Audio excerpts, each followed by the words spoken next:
Handicap, emploi et achat responsable. Jean-François Climent, bonjour.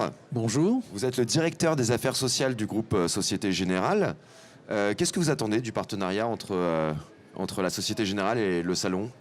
Alors en effet, c'est quelque chose d'important pour nous. C'est important pour nous pour différentes raisons. Tout d'abord, on a déjà participé aux précédentes actions. Et puis par ailleurs, c'est un salon qui s'inscrit bien dans notre volonté, dans notre tradition de véritablement accompagner tout ce qui est dans le domaine de l'handicap. Et notamment lorsque nous avons voulu capitaliser sur ce que nous faisions au préalable, en particulier en tant qu'initiateur et organisateur des 7 éditions du Forum Passe pour l'emploi, que nous avons arrêté il y a maintenant 2 ans. Il nous semblait tout naturel de continuer notre effort et je pense que cette association était non seulement souhaitable mais indispensable. Est-ce que vous pouvez nous parler un petit peu du nouvel accord handicap de la Société Générale et les axes prioritaires ? Alors ça c'est intéressant parce qu'en effet nous en sommes à notre 4e accord sur l'handicap avec nos partenaires sociaux. Alors d'ailleurs ce 4e accord qui est aussi l'occasion de fêter nos 10 ans parce que la mission handicap a été créée avec le premier accord. Nous en sommes à ce 4e et c'est absolument essentiel pour nous d'établir une relation très forte avec les partenaires sociaux. Ce n'est pas qu'une action de la direction générale, c'est une action qui est aussi souhaitée et je dirais en partenariat et en coordination avec l'ensemble des partenaires sociaux. Alors cet accord, il est intéressant à différents titres. Tout d'abord parce qu'on a voulu renforcer nos actions sur le recrutement d'une façon assez importante, en intégrant en particulier toutes les personnes en situation de handicap. Dans le monde, d'ailleurs, Société Générale a environ 2300 personnes en situation de handicap. C'est une situation qui fait que le nombre est suffisamment significatif aujourd'hui pour qu'on puisse en tirer une expérience et des conclusions. Enfin, les conclusions, c'est toujours un petit peu difficile, mais dans tous les cas, démontrer qu'on a des actions très positives en la matière.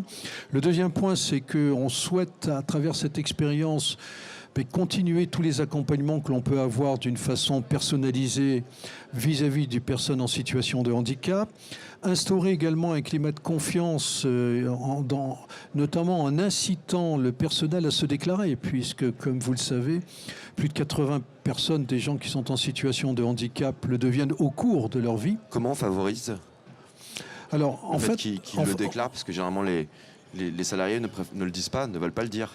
Alors, tout d'abord, on a essayé de mettre en place des dispositifs incitatifs à travers, par exemple, des jours de congés supplémentaires, des aides pour pouvoir se déclarer, essayer de bien expliquer que lorsqu'on est en situation de handicap, ce n'est pas un obstacle en matière de promotion professionnelle, puisque souvent les personnes craignent très fortement le fait que s'ils se déclarent, eh bien, on les considère en effet comme des gens qui sont pas capables d'évoluer. Donc ce sont des actions aussi très fortes de façon à véritablement démystifier cette question de la promotion et de l'intégration dans les activités professionnelles.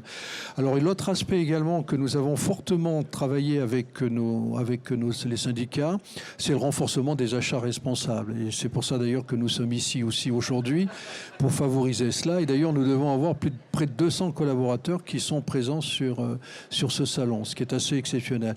Mais en renforçant les achats, c'est aussi un moyen de travailler d'une façon très forte, aussi dans l'intégration professionnelle des différents acteurs.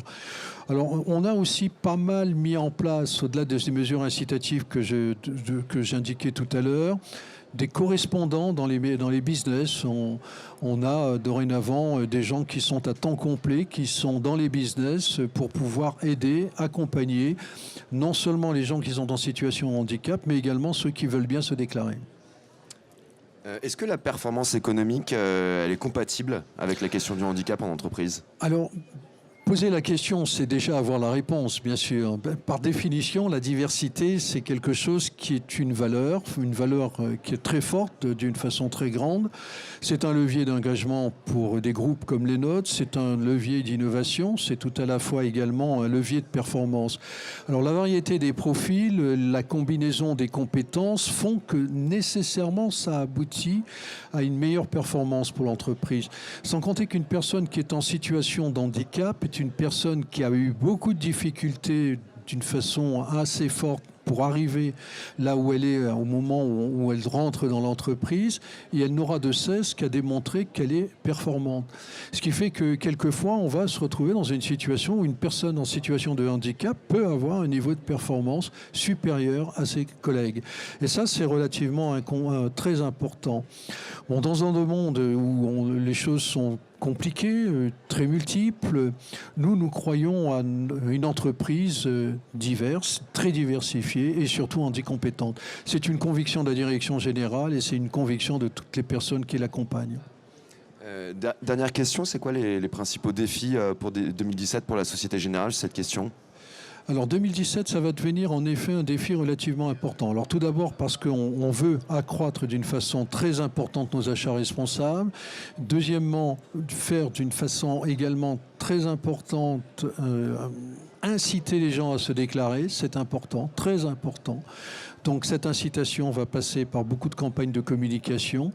Continuer également toutes nos actions en matière de formation, en matière notamment d'accompagnement des écoles qui, elles, ont aujourd'hui, qui favorisent également l'intégration des personnes en situation de handicap, et Société Générale y participe d'une façon très active.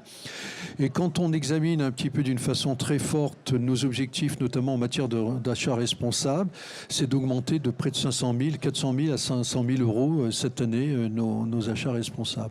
Et nous sommes déjà assez élevés, nous sommes déjà à plus de 5 millions, mais on veut encore aller beaucoup plus loin.